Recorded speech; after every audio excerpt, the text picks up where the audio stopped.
Model Making Guru is sponsored by emodels.co.uk. Make something awesome.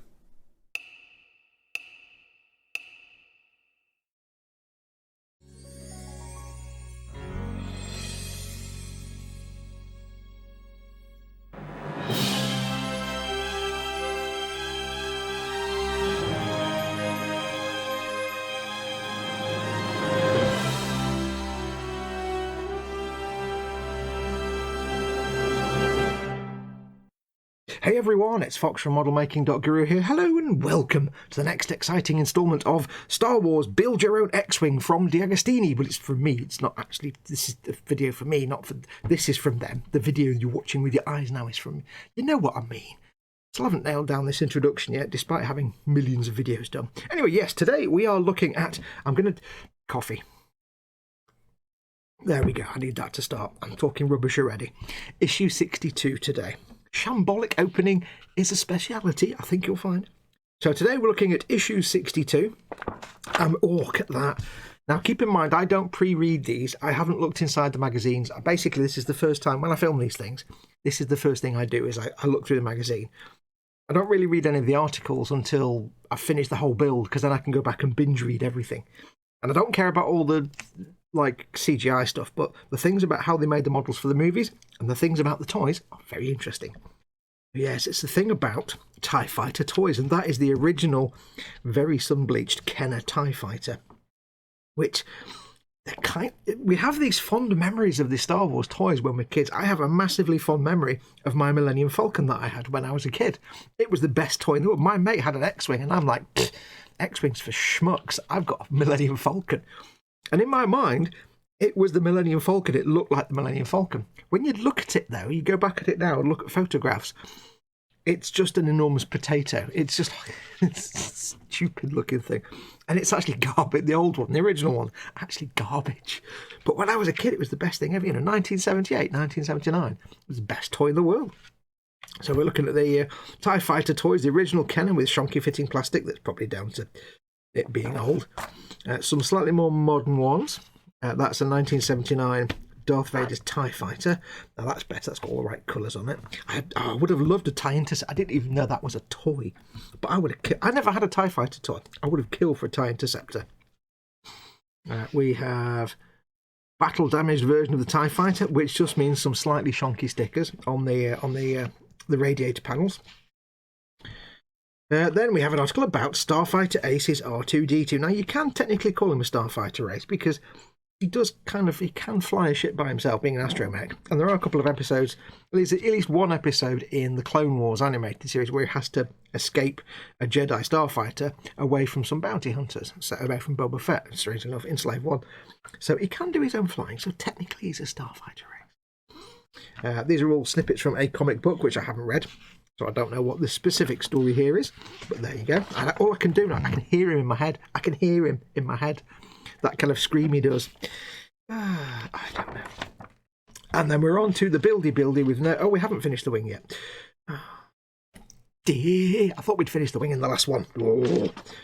But then we do actually start, because it's just it's a single plastic panel. We do actually then start on the cockpit and gefahrten mit the sticken und the flying on the... Yes. We start to do the instrument panels. And let's have a look and see. Do we need to do any painting? Not for this one. There is, like I said in the last episode, there's a little bit of painting we'll need to do. I mean, there's probably quite a bit of painting on the cockpit, but we're going to limit it to one or two pieces for the time being. Like I said before, there's things that I can paint now, or that I might need to paint now, and there's stuff I can leave till after it's assembled. I think I should be able to... I think I'll keep an eye on the cockpit as well, because if the cockpit can come out once it's assembled, I can take it all back apart and repaint it. Or once this is all finished and I've built it all, I might actually invest in one of the third-party detail up cockpits. You can get like highly detailed cockpits and figures out there. I'm not on the premium subscription, and I forgot to mention, by the way, don't forget, I get this free of charge from DeAgostini, so I'm on the base subscription, so I don't get the pilot figure. But I might, once this is all finished, next year, invest in the detail up cockpit. So I'm not going to worry too much about the cockpit just yet. But there is one bit I'm going to paint just to get it the right colour, because it just involves rattle cans. So that is that all we're doing. No little glossy beauty shot today with interesting facts, unfortunately. But that's all we're going to be doing. So I shall put that there and I shall say, let's crack on. Okay, so not a lot to do today, although I say not a lot, it might take forever. A couple of things. We've got to first of all put the engine cover on, and then that is the wing complete. Yes, that's all 4 wings done. And then we've got some instrument panel gubbins to start doing for the cockpit, so we'll put those to one side and we'll do those in a minute. So we just need to put this cover on the engine first. Now, before I do this, very, very quickly, I forgot to say at the start, or rather I didn't say at the start because I hadn't done it then. I have a link to lots of reference photographs of the Studio X-Wings. Now, they're not very good. It's potato cam. They're tiny pictures from 2003, but I found them. I will post a comment and pin it in the comments below the video with a link to where you can find lots of reference photos if you're making an X-Wing or you're doing this one for when it comes to repainting it. It's on Starship Modeler's website, but I found like one of the few sort of resources for fairly decent, if you squint a bit, pictures.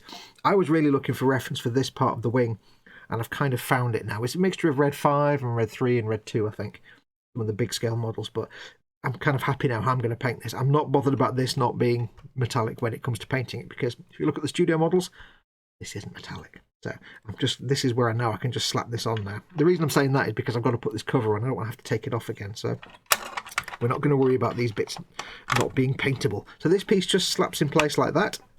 Now it is a bit tricksy because it's got 4 pegs and 4 holes, and the pegs don't really want to seem to go into the holes very much. These two are fine, but you have to really push this middle one down until it goes and seats in place, and to get it in place. Now, it feels like it's loose. This bit feels like it's going to wobble, but it's not. If it moves up and down a little bit like that, it's just because this entire power plant piece unit in here also goes up and down a bit, because it's a little bit wibbly wobbly. So it's not that this isn't locked in place. You can see, I can see the power unit under there, and it's just going up and down by itself. So that is fine. That's now locked in place. But you will have to work it a little bit, and it's that middle one that needs to go in. These go in perfectly, that goes in fine, but until that's in perfectly, this one's going to be a bit loose. So make sure you just gently push them. Work it, baby. So that is that bit, and that is the wing now complete. I've not got the laser cannon on there, and I don't want to twang those, but that's the wing complete. So we've now got 4 wings. Goodness. So yes, we'll crack on to the next bit. But yeah, I'll put a link in the comments below. It does show that this bit on most of them is just kind of dirty and rusty and covered in grime and grease and dirt. So when it comes to painting this, I'm quite happy now that I can not worry about painting these bits metallic, and I'm just going to paint it all the base colour, and then we can dirt up inside this engine bay, because it just looks filthy, especially on Red 3. The Red 5 filming model, bizarrely, I can't show the pictures here because they're not copyright me. I can't put them on the screen. Hello, thank you very much. I can't put them on the screen because they're copyright whoever took the photographs. They're not for me to share here, although I can tell you where they are. The Red 5 kind of looks, it's weird, but it kind of looks like this, not like brown, but it's got a very simple paint job on it. So I don't know if that's a later model, it's just like some black streaks. Whereas Red 3 looks really much more complex. It's got lots of different coloured panels, it's got lots of subtle weathering and chipping. So I don't know what the Red 5 model in those pictures is. It seems to be like later and more simply painted. But anyway, I'll put a link in the description, or rather in the comments below this. I'll stick it in the description as well. Go and have a look. Anyway, that's that done. Enough waffle. Let's get on with these bits. Okay, this is where things are going to get a little bit fiddly, so you might just see the back of my hand. I've got the camera quite close so you can see, but it does mean you're probably just going to see the back of my hand. So we've got this sprue of tiny little details, some bits and bobs, and then we have some of the instrument panels, which look really nicely painted. They're actually quite cool. I don't think I'm going to have to repaint any of these. I have done some repainting, but there seems to be little point me repainting this to then make it look like that, when I can just leave it like that and add some weathering to sort of distress it a bit and make it look more lived in. So I'm quite happy that these instrument panels don't need to be repainted, because that's really shiny plastic, but once it's got a matte coat on, it'll look fine, and I can always go back over some of the little tiny details, like these little dits and dots, and repaint them if I need to with a little tiny bit of paint. So I'm happy I don't need to repaint these dashboard pieces. at all. Now I have repainted, you won't see it yet, but it's in the next episode, but I have repainted one of the cockpit parts, and I'll explain that next time. But for the moment, we don't need to repaint any of these. Now, one word of warning, when you get these parts in the bag, there is a clear part here. This bit is loose in the bag, and it might cling. It did in my case, it clung to the bag. So when you're getting everything out of the bag, be careful and make sure you know where this clear piece is, because it's very easy to either get everything out of the bag and throw the bag away, and you've thrown that out with it, or you might not notice it and it'll fall out and you're doomed then. You're doomed, Captain Mannering. So, we have a sprue here, and it does give us in the magazine a list of all the... Oh, knocking the camera. Told you, it's dead close. All the bits and listed out. So we need to keep that ready to hand. So we need to start off with take the sprue and very carefully separate the detail labelled J. Now, what they're showing you in the magazine is heresy, is the heresy of the lowest order. Look at this, look at this. With the fingers, he's doing the pulling and the twisting and the running and the screaming. Hey! No. This is... No. Don't be doing it. No. Your hands weren't... Oh, makes me crunchy when I... Oh, put those bits over there. Don't do that. Get yourself your nippers. I've got some very expensive god hands, but just get some nice nippers. Any nippers will do. And just snip it off. Don't use a knife. Use nippers or cutters. Tamiya side cutters are fine. If you've got some god hands and you can spend that kind of money, then it's fine. It's all good. But don't use your hands. Oh, none of you watching will need to know that. But yeah. Right. So, press the locating pin on the end of the part, which is this piece here. Ah! That little tiny molecule there, which I can't even pick up, needs to go into... It says this hole. So I need to find this hole. Where's this hole? This hole is that hole. There. I'm going to do some tweezers for this, aren't I? Where are my tweezers? Give to me my tweezers. Ja, das ist richtig. Tweezers are the grabbing things. So we've got this piece here. All we need to do... Now, I would be careful with these parts as well. Especially these black painted ones with paint over the top. For one simple reason.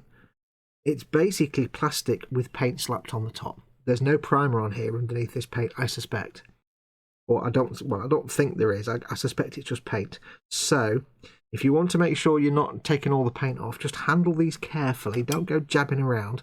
Because if there is no primer on here, this paint will come off really easily. So don't go in all ham-fisted. Be gentle with these parts. Until we can get a clear coat, a matte varnish coat on here, we're a bit delicate. So this just pops into there. And now all you can see is the back of my hand. But if I try and do this with tweezers, something's going to ping and fly into space. Oh, yeah. I may have to use tweezers, mightn't I? I'm going to have to, I think. At least to get it seated. So that goes in there. Engage incoming. Oh. Not being very cooperative, Captain.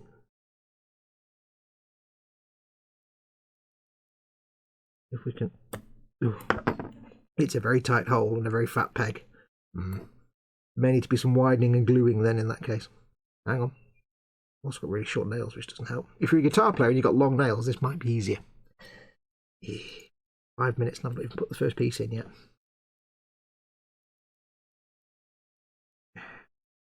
I can't get a grip of the piece. Push it in.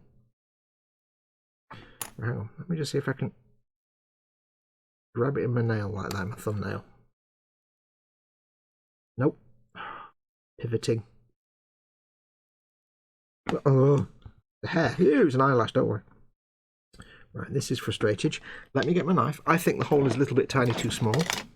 Very carefully widen it a little tiny bit. Just a molecule of width and knock the camera. There's going to be lots of knocking the camera today. I hope you're prepared for that. It's going to be Camera Knocking Fest 2020. Like that. And bend it. Fantastic. Not what we wanted to do, Fox. There we go. Yes. Right, we're in. It was just the hole was a little bit too small. Need a little touch of widening. Now that's not going to come out, but when we've put all the bits in, I will just put a touch of glue on the back of them just to keep it in place. So that was part J.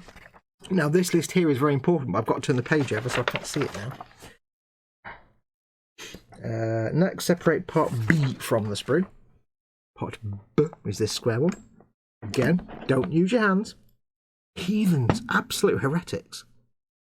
Also, apologies if this is completely off camera, because never good when I've got the camera in close. Do I need to do any cleanup on this part? Yeah, a little bit. There will be some bits where I've got to clean up nubs and stuff, and I'll probably scrape some of the paint off them, but we are going to do little bits of weathering to this cockpit, dashboard, instrument panel, whatever you want to call it. So this piece now goes this way. So you've got the little rectangular piece here with the little notch on the back, little thing, and it goes that way. It goes lengthwise. I'll move this knife out of the way. It goes lengthwise, so it's like, I'll put it the other way actually, because then it's sticking. If I put it that way around, that nub is sticking the other way and is less visible. Tactics. That sits on there. Now I'm not gluing anything right now, because I don't want to have glue and then be handling it and get gluey fingerprints. I'll glue everything once it's all in. But it now looks like that, you see? Lovely. Separate part A from the sprue. Part A is the big boy. Part A is this one. There'll be a big nub on this. You look. Yeah, oh, it's not a big nub, but yeah, there'll be some touch-up required. Now, these are all kind of matte black, so there'll be some little bits of touch-up I need to do with like blacks. But what I'm hoping, like I say, because all these are quite dark, once they've got a matte varnish, all I need to do is literally weather it. Press the recess in the back of the part into this rectangular block so it looks like the image at the top of page 15, which is... Where's page 15? Oh, I see. That's weird. So it kind of... What? Unless it's like that. Oh, I see. I understand. See this bleb here, this rectangulon? It needs to sit like this. Basically, do this so it looks like this thing on about 3 other pages away. Yeah. It needs to go like this. This is the Motorola radio system like you get in buses. I reckon. That basically plonks onto there. Quite a tight fit, so give it some pushing. Always with the pushing. That's in there, like that, you can see. Lovely. That doesn't really need any glue, but again, we'll reinforce it with the gluage. Let's have a look. Now take the centre front panel. Separate part F from the sprue. Part F is not on the sprue. Wait a minute. You tell... Okay. Printing error. Separate part F from the sprue. Part F is the clear piece, not on the sprue. It's the same thing. You've got the little ridges. You've got the little hole in the middle. So they just they've changed the ordering of the sprue and parts, but they haven't updated the magazine. Also, the paint job on that is terrible. You can tell it's a prototype. So yes, part F is actually the clear part. So when you get to that step, I was like, hang on, there is no part F. There's no bit on the sprue. It's like here, but there is no bit there because it's this clear piece. So basically, fits into the back of the panel, inserting the locating pin. All right, so you've got a little pin there. Are we on camera? No. Little pin there and the hole in the middle. So you want the sticky out bit sticking out into the holes. And that will go there. We won't stay in place very easily. So it does, and it won't stay in place at all. So it looks like that, but with a clear bit. I'm assuming this, because that's what I'm assuming. Because there is no part F, and that's the only thing that looks anything like it. So, now, I'm going to guess this is a clear bit that light's going to shine through. So I don't want to glue that with plastic magic, because that will knacker your clear parts. But what I can do is use canopy glue for that one, because that's not going to... It's not going to easily... Well, it's not going to fall out easily, but it's not going to massively stay in place. It's a little bit tenuous. So I'm hoping that's right. I don't know. The magazine's just not correct. We shall see.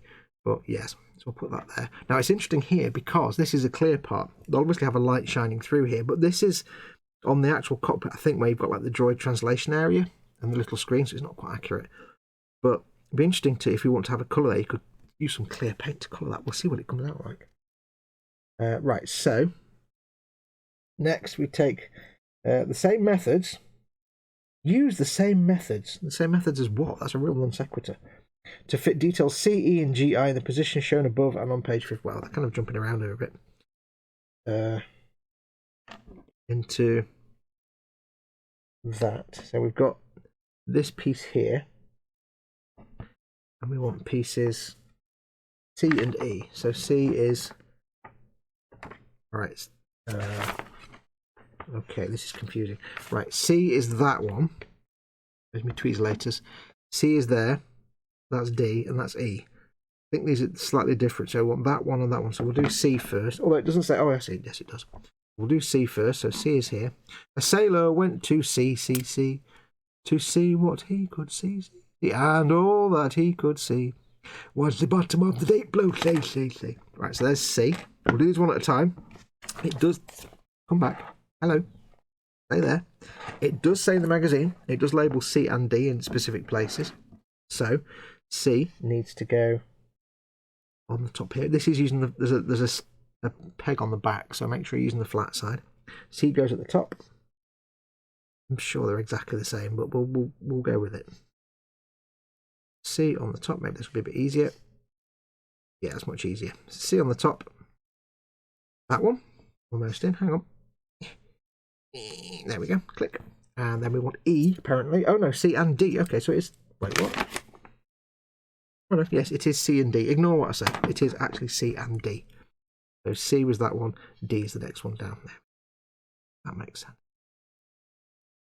It's making sense to me now. This one goes here. When it comes to painting this cockpit, like I say, well, it's really going to be weathering the cockpit, because I'm happy enough with the quality of the paint they've put on it. Now, there are third-party sets out there for cockpits. I mean, it might be that when it comes to painting this, I might bite the bullet and spend some hard-earned cash and, you know, get one of the third-party resin-printed cockpits. But there's basically resin-printed cockpits. There's 3D print cockpits. I'm not subscribed to the premium partwork, so I don't get the pilot figure or anything like that. I'm just on the basic package. It might be that I decide to splurge and, you know, get myself a pilot. This one's refusing to go in properly. Go on. Get in there, you little thing. Oh. They spilled coffee on it. Push this in with the end of my nippers because it's like a rubbery kind of thing. There we go. Seat it in place. I don't need to glue them because they're never going to... I'll glue them anyway.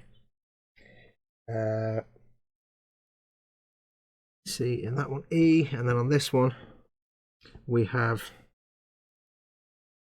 E. Needs piece E. It's thrilling, this, isn't it? It's me attaching little tiny pieces to other tiny pieces. So to get your money's worth, E. There is the next one down. E is for easy. Please don't break things off sprues with your fingers. I haven't done that since I was like 7. Although I have to say, when I was growing up, getting things off sprues, when I was a young shaver of a lad, it was a model. It was your craft knife that you used to use to get things off the sprue. Don't do that either. Just don't stress his stuff. Do that. But I didn't know better at the time. There was no other way to do it. So now I know. You get some nippers. Yeah. You can't get God hands in wherever you are. I'm in the UK. It's impossible to get God hands. So if you can't get God hands, plenty of other taps available. The Tamiya side cutters are really nice. The Mr. Hobby ones are really good.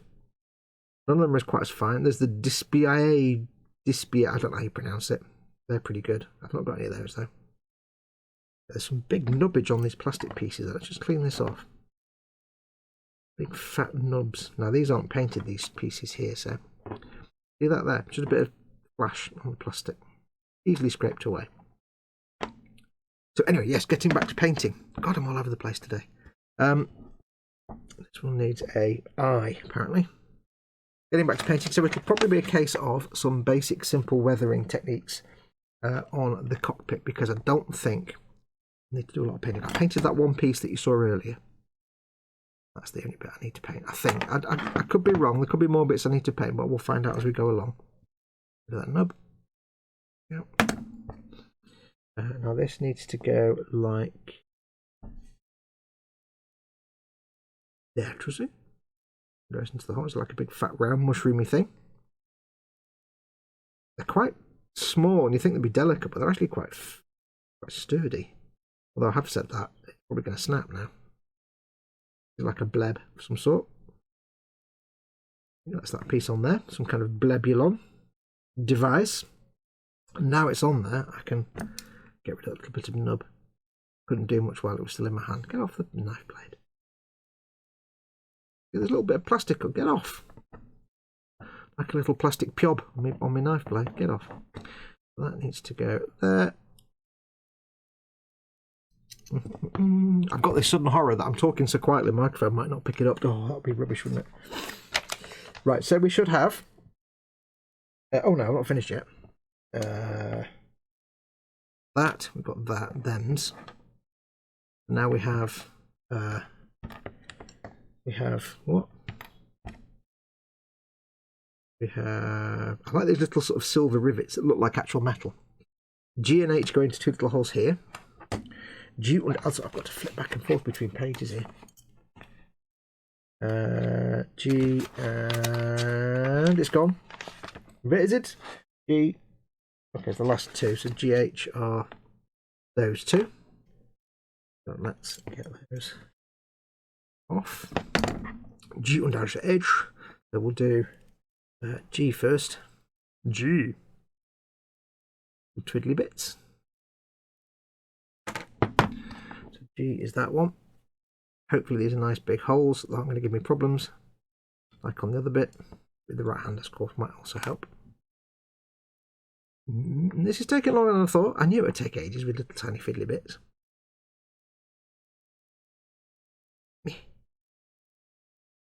Yeah, I have to widen these holes, I think, a bit.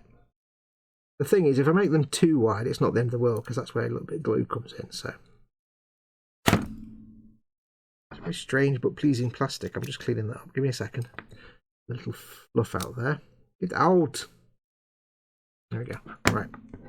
Let's try that again. As usual, this is a chaotic and shambolic episode with my rambling nonsense. Welcome to my nonsense. Abandon hope, all ye who enter here. Hope you had a good... I was about to say hope you had a good weekend, but it's Tuesday, you idiot. Of course I'm filming this in advance. Where did that go?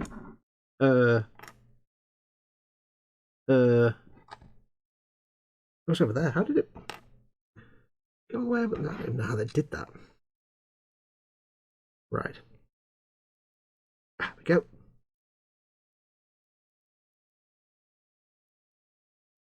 Change it. I shall push it round and turn its flames and through the... I've got the riff. I was going to do his Wrath of Khan quote, but I messed it. I'll just stop. Tasks me and I shall have him. Chase him round. Vision's flame and through the Antares nebula. I can't remember. I'm shut up now, Fox. If you can't remember a Wrath of Khan quote, or even a Wrath of Khan quote, you should just give it your geek card. I'll just shut up. I'm making it worse, aren't I? Tasks me. Tasks me. Refusing to go in. Whoop. Widenations. Just a quick twist of your knife. Widens any hole. It's pretty good with this kit. That a lot because it's all push fit for a lot of it. It is so hard to get stuff in, but it means it's not going to fall out again. You really don't need to use glue on this at all. But like I've said before, the only reason I am is because I intend on probably selling this that way. I need to make sure I can ship it to people without bits falling off. And that, I think, is everything. We've got this piece here, that bit there, those two. Nothing gets added to that. What I do need to do, though, because I don't want this... How does this... Let me just try something. I'm going to assume that sits on there. I'm going to jump in ahead here, but I'm going to assume that sits on there like that. So if it does, is that clear piece going to fall out? Maybe not. It might be held in place once it's pushed in. So we'll just keep it to one side. I was debating whether to glue it in, but like with some canopy glue, but I think I might get away with it. What I can do is take a tiny piece of tape, because I might want to take it out again, you know. It might be that I need to take it all apart to paint things without. I don't want to paint the clear parts, you see. So we'll just take a tiny piece of tape, just make it smaller. What we'll do is we'll just anchor it in place in such a way I can take the tape off again if I need to. But we'll just anchor it in place there, so you can't see the tape through the clear part. Das ist nicht ein Problem. But we've got enough tape in there just to quickly stop it falling out. If for no other time, then just until I can actually get it secured in place in the actual instrument panel. Yeah, not going to fall out, not easily, not on my watch. Why did I cut that like that? I don't know. Oops. For some reason I've got a Skyrim guard in my head going, vampire hunters or something. So I'll put there. Oh no, that's a bit too big, I think. This just holds, you don't need to do this. This is just me being fussy and finicky and getting it wrong. And cautious about things falling out. If I knew what was coming up ahead, I'd be more comfortable knowing whether I can glue that in or not. But at least now it's not gonna fall out while I've got it in storage and working on it. Let's get rid of the tape there. Where are we up to? So that's all them bits done. As the finished panels will be fitted to the forward instrument console in the next stage of the assembly. So that is us for issue 62. And it was completely shambolic. I didn't talk about anything for more than about 2 seconds. None of my sentences worked. Everything was a non sequitur. I do apologise. I am rubbish. You can throw that sprue away. Before you throw any sprue away, always make sure there's nothing left on it. There's nothing left on that. You can throw that away into the bin. There we go. I'm going to put them in. I'm going to knock the camera. I'll put these in a safe place. Oh, I need to glue them, don't I? That's the point. I forgot that bit. Wait, not going anywhere yet. Not gluing that bit. Put my lenses back on. Such a simpleton.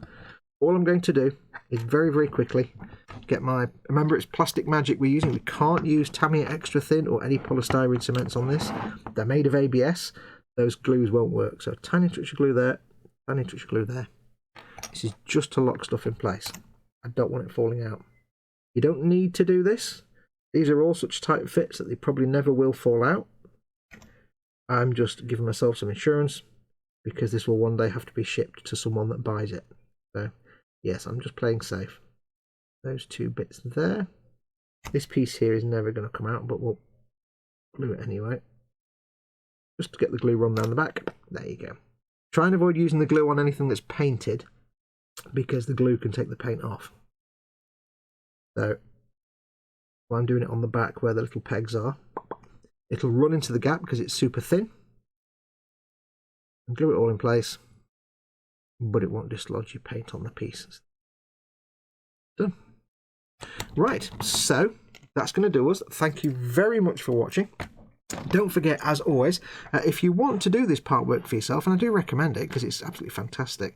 If you're looking at doing this part work, there's a link in the description below to take you to Modelspace where you can get this from DeAgostini. So do go and check it out. If you're in the UK, it's still an active part work. It's not finished yet. You can't yet, or with DeAgostini, the way it works is that when they finish a part work, when it finishes the first run, at that point, you can then buy all of it in one go. If you want to, you don't have to do it week on week. But at the moment, while I'm filming this, it's still a live, active part work, so you can't do that yet. But you can still join and, do the subscription, and it's good fun. So yeah, link in the description below if you want to get this part work for yourself. Don't forget, of course, if you'd like to help support this channel, please do consider it. You can support me one of 2 ways. You can become a patron at patreon.com/modelmakingguru. And you can support me and pay my wages and help me pay the bills. Or if you want to, if you prefer, you can become a channel member by clicking the join button underneath any one of my videos or live streams. That makes you a channel member. Either way, whichever one you choose, you get access to content a week in advance a lot of times. And there's a very big helicopter flying over. A very big helicopter. We had some Apaches fly over the other day. They were huge, like. Don't know what that is. Very loud. Don't know if you can hear it. Yes, members and patrons get access to content a week early in a lot of cases, and they get some exclusive stuff. So, but also, more importantly, you are helping keep this channel alive. So please have a think about it if you would like to help out. Until next time, I remember the next episode will be tomorrow at 1 p.m. BST as a premiere, where you can join in the live chat. If you're watching this not live and you haven't seen them before, all these episodes are going to premiere each weekday for the rest of this week at 1 p.m. BST with live chat for the premiere. Once it's premiered, it's just a normal video then. So do try and see if you can come along and watch the premiere. We have a good laugh in the chat. Anyway, I've talked too much. This is way too long an episode. Nothing much has happened. I'll go away now. Take care of yourselves. Go make something awesome. Go be awesome. And until next time, adios, amoebas.